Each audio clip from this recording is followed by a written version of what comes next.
Bert Brown, M7WJO, back in the shack with another little pipe video, late night upload tonight. I just wanted to make a comment on a video I've just put up about breaking in a new pipe, something I left out of that.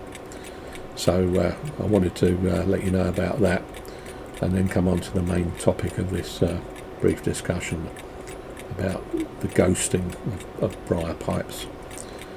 Just been in the smoking room, so called. You'll find a video of that online under the title Backstage Pass. That's my man cave, that's my smoking area. You can have a look and see at the business end of the operation. And I've been in there smoking this lovely Savinelli Caramella, which I've reserved exclusively for aromatics. It seems rather appropriate with its name and the sweet theme of the pipe. So I've just come out of the smoking room, so called, and I've been smoking some rather wonderful Cornell and Deal autumn evening. You'll find another video that I put up about them, my personal review on that. It's got an absolutely beautiful maple, lovely maple aroma. Just a seasoned red Cavendish Virginia with maple topping. It's absolutely lovely tobacco, and it goes and sits a treat in the caramella there. And that got me thinking about ghosting pipes. But before I come on to that, I just said the other little tip that I didn't mention in breaking in a new pipe. When you got your new pipe, particularly some of the slightly higher end pipes like Peterson's, you might find that the stain that they've put on the outside of the bowl, some of that has crept into the bowl itself, so you can end up with staining inside the bowl. Sometimes you can see it, sometimes you can't. So I would suggest a tip before you begin breaking in the pipe. Just take some tissue paper, put it in some low percentage alcohol, a spirit, whiskey or rum or something like that. Just rub the inside of the bowl out. Do that a few times to make sure you've got all the stain out of the pipe before you begin the breaking in period. Because I have found with some pipes, particularly with Peterson's, it must be said, that the taste of that stain can be quite unpleasant. So depending on the pipe, you might want to do that before you start with your new pipe. Just run some alcohol around the bowl a few times, get the stain out, and you won't have that problem. But anyway, like I say, I've been smoking the autumn evening, and it got me thinking about ghosting pipes, the ghosting aroma, the dreaded ghost. You'll hear an awful lot about this online. Some people will reserve a pipe just for one particular tobacco or another because they don't want the flavour of that tobacco to get into another pipe, so they'll dedicate one pipe to one blend and so forth. And it got me to thinking of all the pipes that I've smoked, of all the pipes I've known and loved over all the years, how much of a problem has ghosting genuinely been? Now, ghosting is when the flavour of the tobacco gets into the briar. It's not just that it will get into the carbon cake, because you'll find with some pipes, even when they're fully reamed out, almost back to virgin briar, you're still getting a flavour, so it's got into the wood of the pipe itself. Now, I don't know about you, but I've only really come across this as a problem with certain particular brands or blends, which I thought I'd mention tonight, and perhaps you can let me know otherwise if you've experienced particularly bad ghosting with some particular types of tobacco. Now, it must be said, there is a a herb plant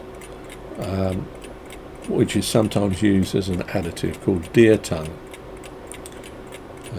I know that Cornell and Dior use it in certain of their blends, and it has a aniseedy licorice taste. If you find it in a blend, you'll see it small pieces of like a greenish, almost like offcuts of grass in the tobacco. That will, without doubt, goes to pipe. And that got me to thinking that the one tobacco that is the problem for ghosting, and really it's only been the one, there's only really been one for me, is Condor. Now, I don't know if Condor has got deer tongue in it, or it has an essence of deer tongue. It certainly does have a licorice, aniseed inclusion in there. And it's altogether a very fruity, but I think you'd agree with me that the aniseed, the licorice, is quite pronounced. And Condor will ghost a pipe like nothing else.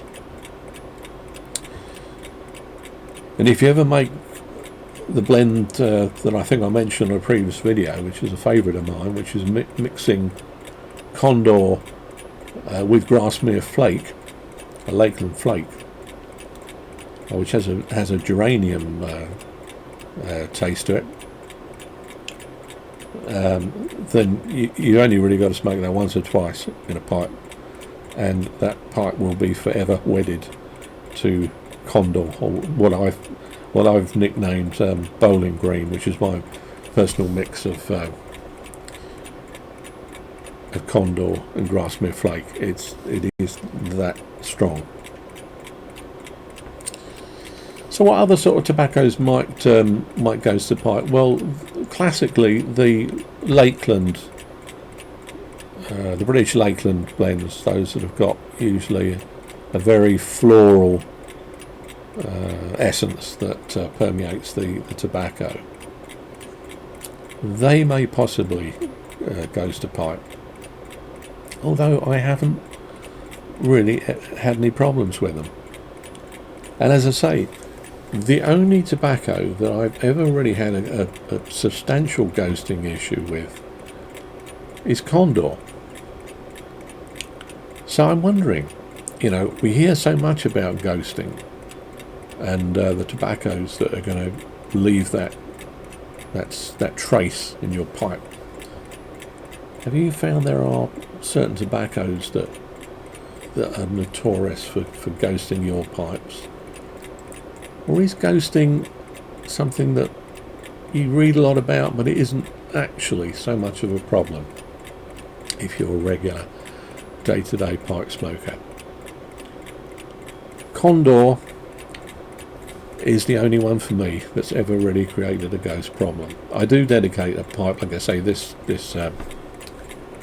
Savinelli Caramella is dedicated to aromatics.